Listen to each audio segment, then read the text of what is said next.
Greetings, traveler. Hello everyone! In today's video we're going to go over the newly revealed Mech and Demon cards plus trinkets. For our first new demon card we have Mirage Conjurer. It's a choose one effect, so it does not interact with Rarran, and you get to either double the attack or health of your minions in the tavern. Now note that it doesn't say permanently or anything like that, so you are buffing just that tavern, and that's a good thing because this would be insane if it wouldn't. But still, there are definitely some cool uses for this. Let's imagine you have a Fellbat on your board, so you're almost guaranteed to eat that whole tavern. If you're able to hunt, let's say 2 of these, then you're able to, let's say you want a lot of health, you can double the health and then double it again. So we all know exponential scaling is very good, so this seems like a neat little thing that you can use. Same in elemental lobbies. In elemental lobbies, if you're able to roll for 2 of these, because a triple is weird. If you have 2 of them, you can't preemptively cast them and then keep rolling. So tripling is hard. Or you could just have the golden one in your hand and then try to get another one, but that starts to get really difficult. Either way, most of the time I think you're going to just have 2 of these. You're going to try to roll a good tavern and then just unload, get all your value, and that's a lot of fun. It's quite a lot of setup, but in the right situation, it could end up with a ridiculous board. So initially this looks a little bit weaker just because you're putting a 4/3 tier 5 on the board. But there's probably going to be tons of discover options with either trinkets or other cards that have yet to be revealed that will make a lot more sense. But generally speaking, there's no real way to increase the stats of discovered minions.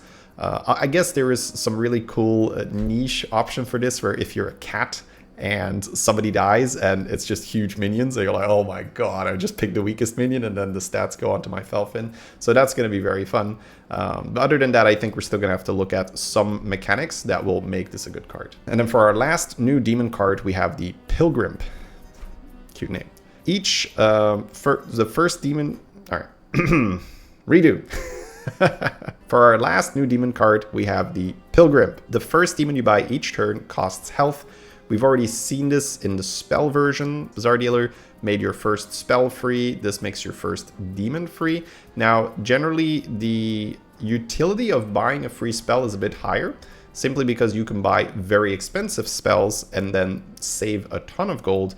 And with the Pilgrim, you're always just saving 2 gold effectively, because if you were to buy a demon for 3, you then get to sell it back for 1 gold, so cards effectively cost 2 gold, which is not bad, you know, especially if it's golden. That's 4 free gold per turn, and does allow you to build your demon comp a little bit more, but I would prefer a Bazaar Dealer on my board instead of a Pilgrim. Ancestral Automaton. It's a tier 2 minion. It's a 2/5, which is already decent stat line, which is important because its effect says +3/+2 for each other Ancestral Automaton you've summoned this game. Now, a very, very important part here is that word summon. It's not played. You can summon things in the combat. You cannot play things in the combat. If you have Reborn on this thing, you're technically summoning it. We'll also see that Kangor is back. Kangor summons mechs. So this seems very good. I might be off on this, but especially early on, there's not much downside to picking a 2/5. Whereas before, when we saw with Pogo Hopper was absolutely an investment early, where it's quite weak until you play more of them. If you just have 1 automaton, you have a 2/5. That's fine. You play another one, you immediately have a 5/7. This will very likely get adjusted. Now again, I might be off on this, but this is absolutely something I'm going to mess around with. Try to go full automaton build, just summon, and then it's going to be very hard to beat that with scam or anything like that, because you'll just have lots and lots of bodies. The next card is Prosthetic Hand, and that is the only other new mech card, but we can immediately see that there is some synergy here. It's an undead mech, but it's a magnetic. It can magnetize to both undead and mechs. The other one is that it puts Reborn on the target. So we've just seen Automaton being revealed. If we put Reborn on the Automaton, we are summoning it into combat and therefore triggering its effect. And it also goes really, really well with the new tier 4 Phalanx. You can now roll Reborn for your Phalanx in a lobby where there are no beasts. So that's another easy way to put Reborn on Amalgam. The previous way to put Reborn on a mech was with Zilliax, where you had to combine the Reborn, the Magnetic, and then whichever other one, which is a lot of work. Here you can just roll a prosthetic hand and you're good to go. So yeah, quite good. Keyboard Igniter is back. Now the battle cry works no matter whether you've taken damage or not, but will also deal 2 damage to your hero. So definitely want to have a Soul Rewinder on the board with this, and it's also a good reason to run Bran in your demon compositions. Mecha Jaraxxus is another fantastic battle cry. For those of you who've never seen this card before, you can get a Reborn Magnetic, a Taunt, or a Wind Fury. This can go on demons or mechs, so you can give Wind Fury to a Fall Reaper or Reborn to a nice demon and then resummon it with Cultist, etc. Some changes as well. A Noyo module goes from a tier 4 to a tier 3. Intuitively, this doesn't really change that much other than making tier 3 strategies a bit stronger, where if you have Deflectobot, a lot of the time you would love to triple into a module to be able to taunt and Divine Shield one of your resets so that your Deflectobots have a higher chance of regaining their Divine Shield. So for that strategy, this becomes a lot easier. Grease Spot is back. It's a tier 4. It has Divine Shield, and the text is, after a friendly minion loses Divine Shield, give it 1/1 permanently. This was a bit of a problematic minion that they didn't really exactly know what to do with, because it was a little bit too weak at tier 4 when it did not have Divine Shield. Then they made it into a tier 6 minion, which I believe buffed +3/+2, and it had Divine Shield as well, which ended up being broken. And now it's back to tier 4, it has Divine Shield, and it buffs 1/1 permanently. So this used to be the dream on George, where it would be very easy to Divine Shield your whole board and then just play as many Grease Spots as possible, and the scaling did ramp up quite a bit. Now, we have seen this with things in the past that were pretty damn good, and then power creep happens, and suddenly the thing that was so good comes back and it barely makes an impact. So we'll have to see exactly how this goes with Grease Spot, especially with Trinkets being back in the game, Trinkets being in the game, and there being even more, resources, which generally leads to stronger boards. I'm not sure if this is suddenly, wow, I can't believe Grease Spot's on 4 and it has Divine Shield. So we'll see how this plays out, but essentially this doesn't immediately make me concerned or anything like that. Kangor is back. Now, this is very, very important. Normally, if you would tell me Kangor is back in the current meta, I would say, wow, that's really good with Atrocity. But now we saw that Phalanx is back. Atrocity is not getting removed, as far as I'm aware. And we're going to have the Automaton. Wow, that's a lot of uses for Kangor, because resummoning a bunch of Atrocities sounds very strong. Resummoning a bunch of Phalanxes sounds very nice. And resummoning a bunch of Automatons, same deal. So lots and lots of uses for Kangor, which is totally fine. This is a card where in a lot of metas, it was just barely picked by almost anyone, very niche, maybe some kind of old bomb build, which we're going to talk about as well. So very exciting to see Kangor potentially being a huge part of the meta. And here it is. Kaboombot is back. This used to be a build back in the day when, boards weren't massive. You would actually kill boards by having Kaboombots and then Kangors and Titus and just summoning Kaboombots. Now in these times where stats are much easier to get and people have hundreds of health on their board a lot of the time, you don't quite get there with bombs.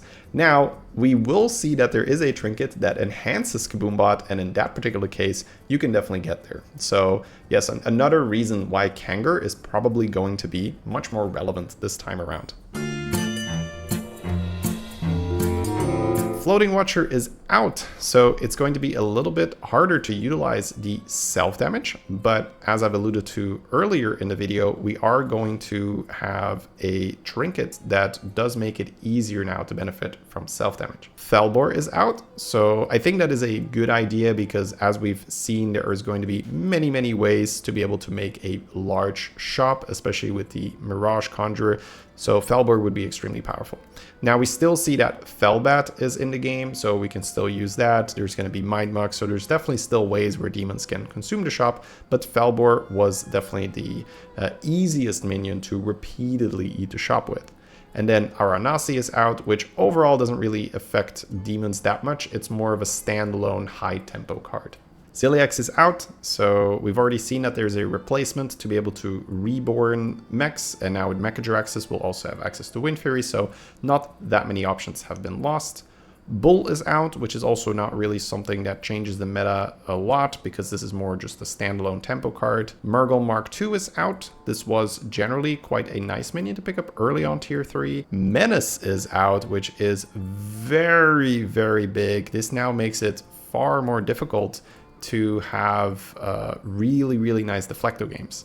However, we have seen that there is now a Reborn Magnetic, which, while giving less damage to your Deflectobots because you're spawning fewer units, you are still getting resets by resummoning the mech. So can be interchanged, I would say, for the most part. And then last but definitely not least, Mechanized Gift Horse is out. This card has been very present pretty much ever since it was introduced, and that's because it is a phenomenal beast card. This thing is so good with Goldren and Tidus and all those other multipliers, and it's also, if you have big Deflectobots, this is just really the reset that resets that reset. It's so good, right? You just get shield, shield, shield, shield. So yeah, that is a big deal, Gift Horse leaving. For the Demon Lesser Trinkets, we will see that there are several repeats. This is because trinkets can be tied to multiple types. Even though we've seen Dalaran Cheesewheel appear in the Elemental reveal, it's also in the Demon reveal, and that should come as no surprise, because demons also like having a big shop. Demon Bloodgord, same thing, especially now that we've seen the Mirage Conjurer, it seems very good to have additional ways to consume the shop. Rewinder Portrait is our first new trinket. It gives you a Soul Rewinder and a Wrathweaver, and your Soul Rewinders now also gain attack. I think for most levels of play, this is going to be quite good. You are going to get immediate direction, some tempo, and especially if you have something like a Malchezaar in your shop, this should be a no-brainer. Darnassus Pie is also tied to demons, which makes sense because demons do like a big shop, but my opinion of it has not really changed that much. Not a huge fan right now.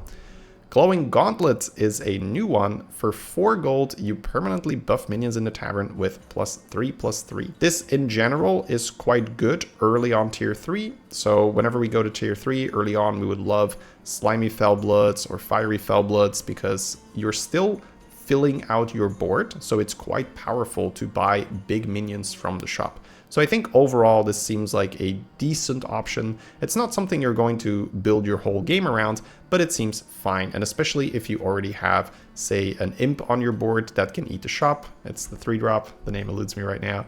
But in general, if you have ways to eat from the shop or you have magnetics, this goes up in value. I think even if you don't have those, it's fine to take because you're still filling out your board and it's a little bit of extra tempo. Fellblood Portrait, same thing here, and no surprise that this is also tied to demons, seeing as Fellbloods are demons and elementals. For the lesser trinkets for mechs, we have Kaboombot Portrait. So we talked about this earlier.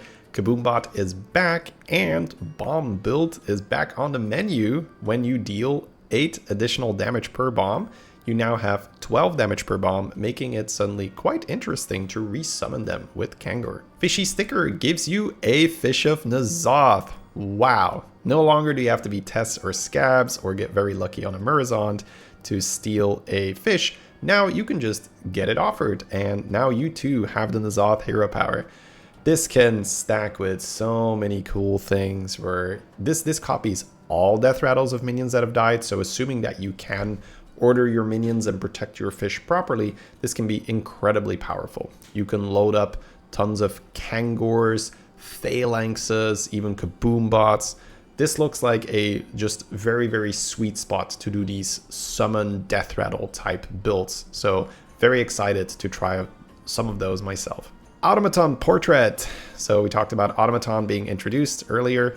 This one costs 5 gold, which generally is an indication that, you know, they've tried this and it looks pretty good, and I would agree. Get an Ancestral Automaton, and at the start of combat, summon one. Now, if you already have 1 or preferably 2, you already have some stats on this, making this a high tempo pick. Because let's say you've already played 2 Automatons, you now get plus 4/4 on this one. Then you play it, it's plus 6/6. Then you summon one into combat, plus 8/8. That's a lot. So yes, I absolutely think that this is going to be strong, and I will absolutely mess around with these automaton builds on day one whenever I get the chance. Blingtron's Sunglasses. After you summon a mech in combat, give a friendly mech Divine Shield. Now, we have seen that Mech Horse is out. We have seen that Menace is out. So it is much harder to summon mechs in combat. But we've also seen that there is now the Magnetic that gives Reborn, so that does offset it a little bit. Overall, I think this one is really hard to call because we have to see what the meta is like.